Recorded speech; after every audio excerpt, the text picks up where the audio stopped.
idol, magandang hapon. Dito naman ako ngayon na nagkakabit naman ako ngayon dito ng vibe wire.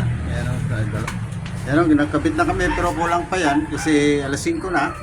Uwi na kami o. May welding ko pa sa dyan idol. Ayan o. Ayan po, vibe wire. Vibe wire na naman yung ginakabit ko ngayon idol. Ito naman sa ibang ano naman po ito, ibang may-ari. Ayan idol. Ito ako sa likod ng bahay. Bahay ng papagawa idol. Lagyan ko po rito siya ng bakal patayo kasi ayan. Binildig ko pa rito, lagyan ko ng brace idol. Kaya ayan idol. Pero isang ano pa lang kakabit namin na idol, patungan pa namin niya idol, mga 3 siguro pa. Alam niyo naman idol ngayong panahon, lagi tayong mag-ingat kasi marami mga minsan masasamang loob dyan. Kaya siyempre kailangan nating protekta sa ating mga sarili mga idol. Ayan idol, ingat nyo idol. Ayan idol ito si Idol Ops. Sana ipalo nyo kayang Facebook page. Idol, tsaka mayroon po akong YouTube channel. Ipalo nyo na rin idol. Subscribe na idol.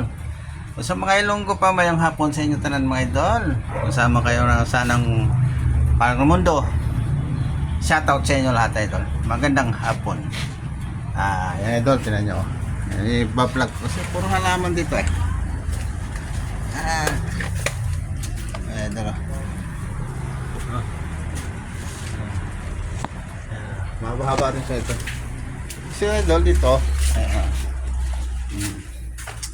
Ito kasama ko si Arman. Ito isa sa may-hari yun idol. Dati. Ito din siya sa ito tiyate. Opo, Akala ko yung i-straight, kanya pala yan.